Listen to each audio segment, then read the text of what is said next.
This preview brought to you by Harness Racing Victoria.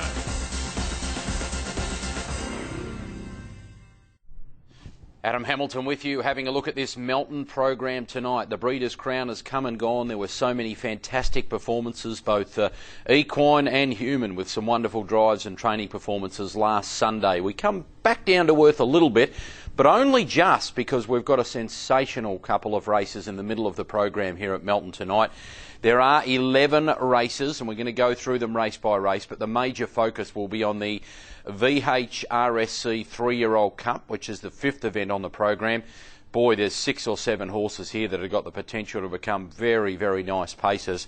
And then in the Minuteman Free-for-All Race 7, the return to racing since January of Smokin' Up. Bit of Bliss is back in action as well, and the support cast goes on. Melpark Major, a former Victorian Cup winner, is there too. We'll have a look at those races shortly, but we're going to whiz through some of the early races before we get into the quaddie, which starts on race 4. So as we get into the start of the program, we kick off with a trotters event here, and this is for the, I guess, the up-and-coming trotters, the trotters that have shown a bit of potential but need to take the next step in their careers. I'm pretty keen on Alpaco here. It has the ability to have won a lot more races than it has. Actually drops back in grade a fair bit on its recent performances, Alpaco, and it's quite versatile. It can do some work up front, can certainly be put into the race, or can come with one run. So for me in the opening event, number 9 Alpaco, but it's a good race to beat. Number 3 Posimistic, couple of runs back from a spell of being good, finished off the race really nicely just over a week ago, and does get its chance, and also has some gate speed for John and Marie Caldo from gate 3. Maori Vacation was tremendous last start, just bludgeoned its way to a win. If it can show sufficient gate speed to take advantage of barrier 1, it'll be right there at the finish. And next best, I thought, was number 7 Pretty Little Angel Eyes. I thought Retained was on the way up, number 6, but I was disappointed last start. Just want to have one more look at him.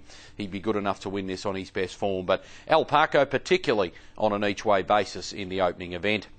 Over to the 3-year-old now, and this is for the country front horses, and there's still some sort of nice horses on the way up here. None better than Quick Jet by way of performances against much better opposition than this. It's been well documented that trainer David Aitken and Chris Elford, who's driven a lot of his horses this season, have both had tremendous seasons. Quick Jet probably hasn't reached the heights they might have hoped for, but looks exceptionally well graded in a race like this for mine. If she's going to break through, then it should be in a race like this. Number 5 Quick Jet to beat number 8 Major Landscape, who was okay without getting carried away last preparation. Hasn't been to the trials for Andy and Kate Gath, but is a very big watch here with any luck from inside the back row.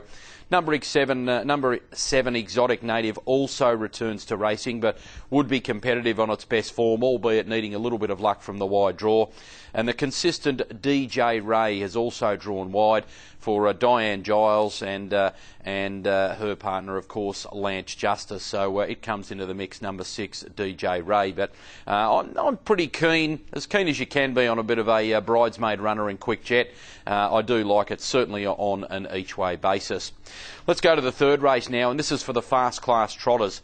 Elegant Image returned to racing in a stunning display last week, and I thought Earl of Mott's performance, there's no Elegant Image to deal with this week. Earl of Mott did a lot of work to get around early on, fought the race right out, wasn't quite in the class of Elegant Image, but that's no disgrace, because the best of Elegant Image, we'll put it this way, he would be very, very short odds to win this race. Earl of Mott is not quite the trotter he was. He's getting older now. I think this is about his 194th race start. But on what he did last week and the fact that he's dropping back in grade, I think he is the one to beat. The good thing you know about him is he will be put into the race and he can do work and still be there at the finish. So for me, number 7, Earl of Mott, to beat number 4, Ridgehead Cahor. Now this is a former Norwegian trotter who was taken up to Sydney and returned to form a couple of runs back. Yeah, I just can't work out what the best way is to drive him. He's got good gate speed, but he seems to go better when he's not used up early. Kai Valley Blur is a stablemate, also a Kai Valley Blur from the Chris Lang stable. I thought 3 or 4 months ago, this trotter was headed to good heights. His form has been a little bit indifferent lately, but it's good enough to give this a shake.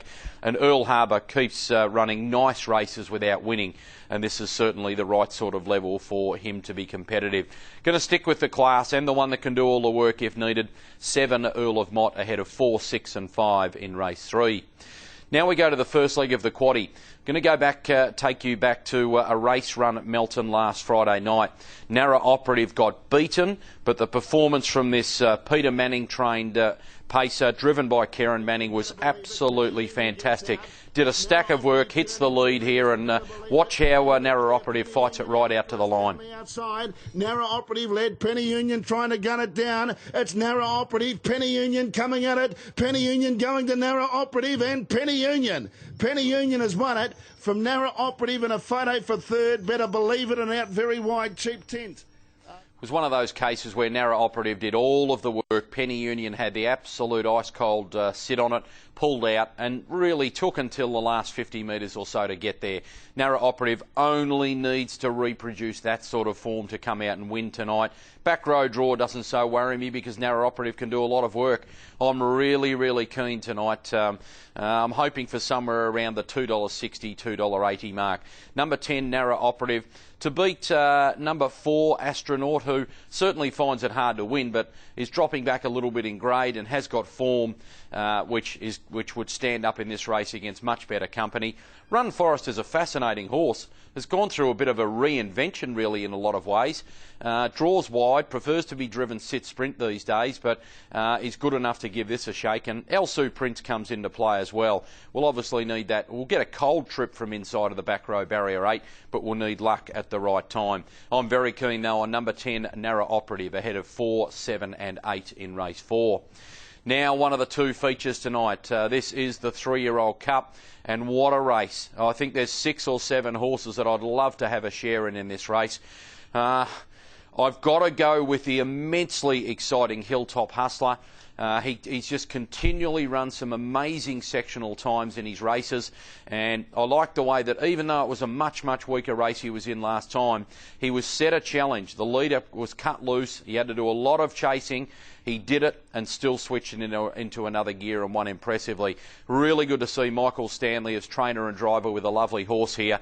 This is his big test. I think he's up to it. I can't make him a special with this sort of opposition he's got, but I am putting him on top.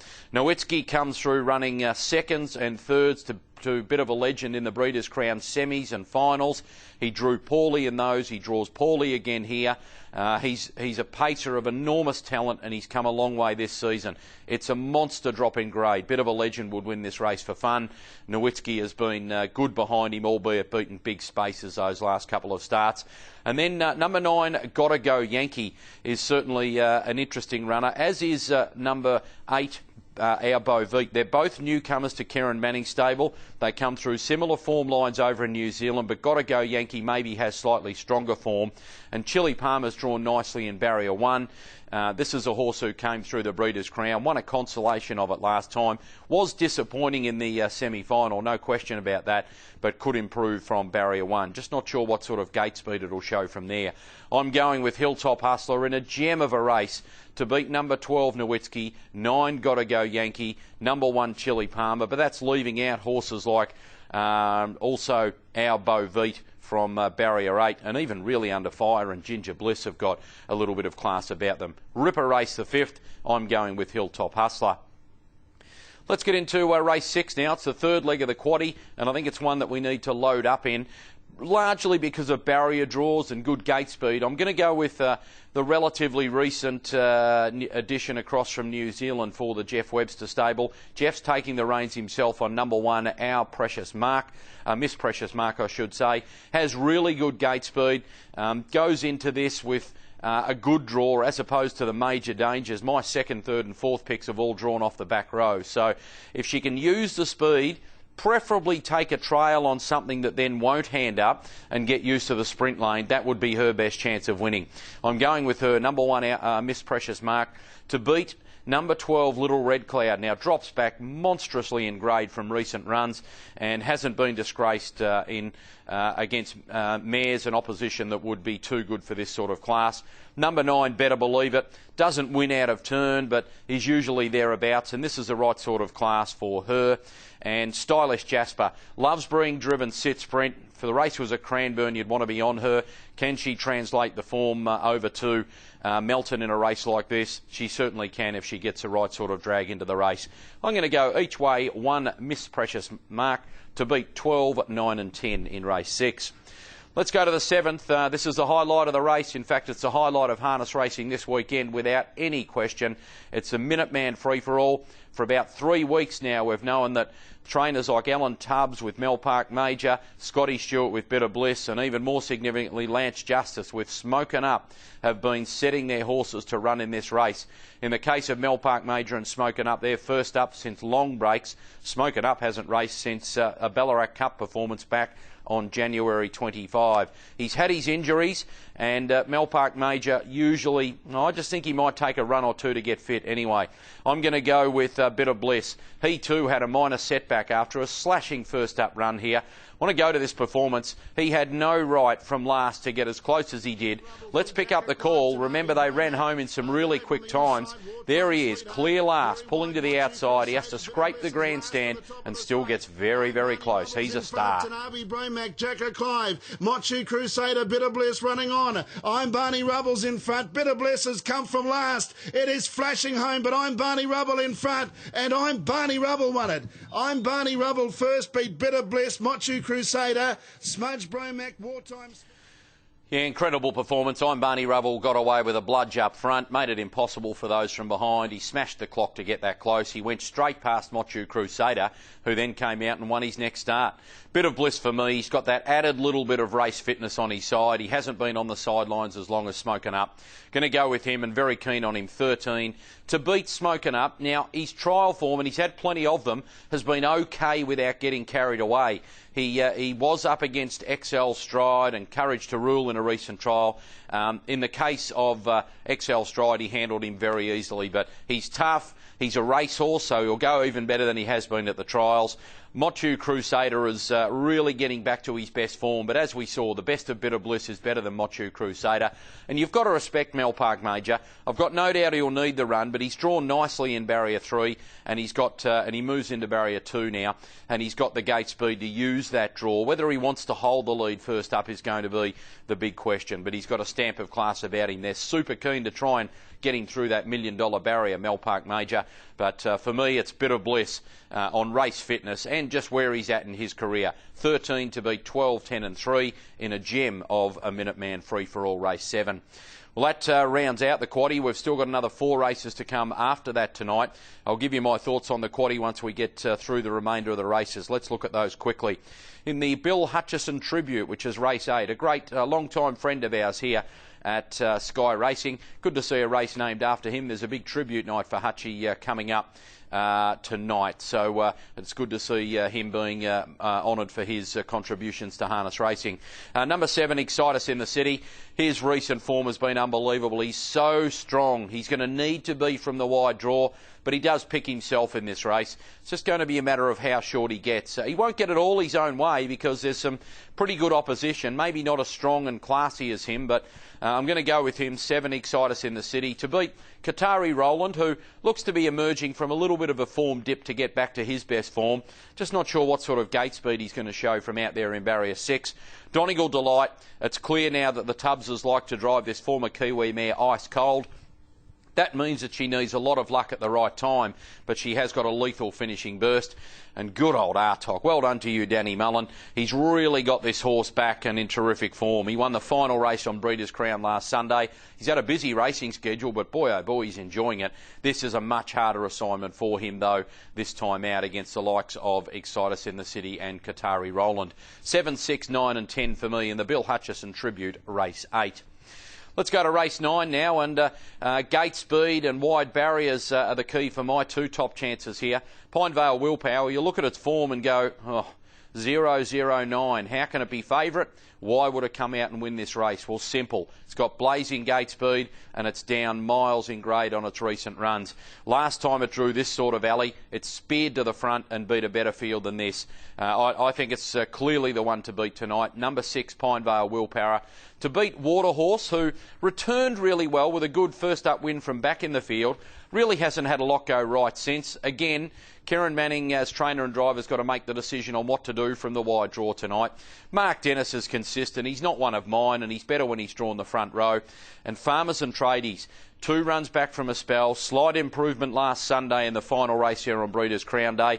I've just got a feeling he's going to bob up and win a race at big odds soon. 6, 7, 8 and 1 for me in race 9.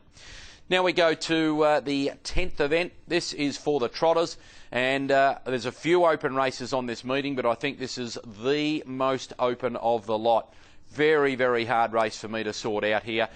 Chris Lang, as a master trainer of trotters, he's gradually getting improvement out of Kai Valley Castle, who is certainly no star, but he won't need to be to win at this level. And Chris Alford, since he's been doing a lot of the stable driving this season, he's really had a lot of success with Chris Lang. So Kai Valley Castle, 3 runs back from a spell, did enough last start to say that in a race like this he can be very, very competitive. Not sure he'll be each way odds, but I prefer to be betting each way odds rather than straight out.